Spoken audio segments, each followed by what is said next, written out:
nag-agree ako with Congresswoman Magsaysay na that's why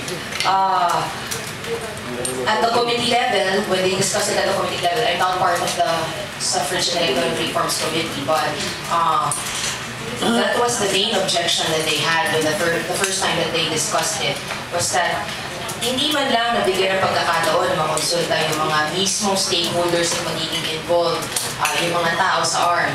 At kaya, at nung nangyari nga nun talagang in-approve kahit despite that objection, because all the ex-officio members were there to approve the bill, to vote for the approval. And then nag-backtrack. O sige, mag-consult tayo, tama. So, but I guess that's really peripheral to the main issue. Since what's at issue is really the autonomy of the ARM and their organic act, preserving the integrity of their organic act and the autonomy enshrined in their organic act. So a lot of disagreement also with respect to the postponement. We have our own reasons. In my case, I will vote against postponement if it probably will come to a vote when session resumes on Monday. So, dapat na kahapon sana, but yun nga question, question. Well, because first, yun nga, I said that under RA 905 for the ARM Organic Act, it's provided that positions, legislative positions and their executive positions within ARM should be determined by election, by vote of the people. And so it's the people's will who determines who gets to occupy these positions. And under the bill, the postponement, these positions would be appointed by the President. And it should mean an amendment of the Organic Act of ARM. And an amendment would entail a 2/3 vote of both houses voting separately. So matindi yun. Matinding ano yun, threshold yun for approving any amendment. And aside from that, there has to be a plebiscite conducted after that vote because that's supposedly to protect yung integrity ng autonomy na binigay sa ARM sa mga tao ng Autonomous Region of Mindanao. So I don't think that it's right for us to come up with a bill totally disregarding that autonomy that was granted to them.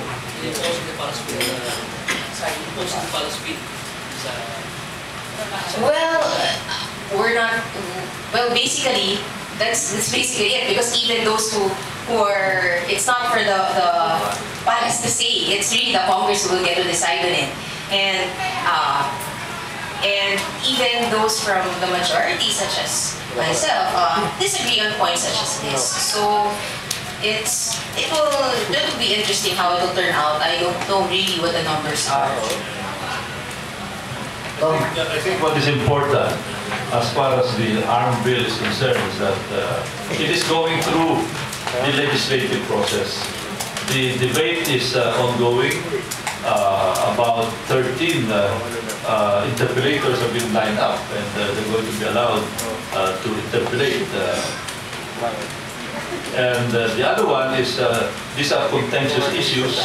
Some may have to it is not up to the members of Congress to decide on the legal issues. Yesterday, the chairman of the Committee on Suffrage and Electoral Reforms, Congressman Barsaga, was able to show that this is not the first time that the ARM election is going to be postponed without requiring a 2/3 vote. He cited 3 or 4 instances in the past where the elections were postponed. So by the practice of President, there is no problem here. This is part of the legislative process that is now going on. And as I said, as Congresswoman Aglipay said, at the end of the day, it will come to a vote. Sorry, just to I think that couldn't be used as a justification since the first postponement was actually done before the ratification provision of the Organic Act. So we should take these important days into consideration when arguing that. And besides, wrong things done or the violation or circumvention of the ARMM Organic Act, which were done before, would not justify definitely doing it one more time. Pero sir, yung point ko parang hindi ko parang napakadaling paglaruan ng Congress ang ARMM elections.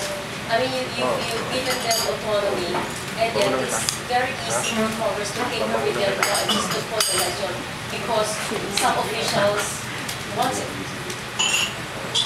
Is it not unfair to the ARMM residents?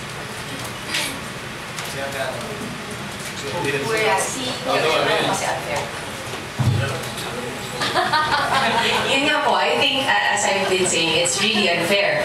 And it's a violation of their rights and their autonomy. Parang we made a mockery of it, di ba? Of the autonomy under the Organic Act. And those postponements that happened before, aside from the one I mentioned that it was prior to the ratification of the Organic Act, the others, they occupied in a holdover capacity. So the people who occupy the positions after the postponement were still elected by the people in ARMM. So, people of Autonomous Region of Muslim Mindanao. Whereas in this case, it's appointed. So, it's a totally different matter altogether.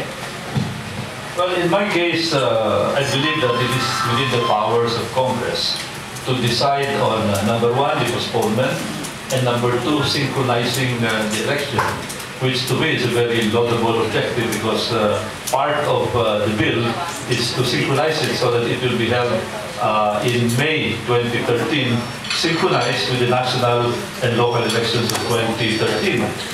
One has to note also that the representatives in the ARMM area are very active in the debate. It is not the case of the non-ARMM people deciding on this. But if you make a head count, I think there are more representatives coming from the ARMM area in favor of this compared with those who are against. But we will have to find out at the end of the day how the vote will turn out. Roma.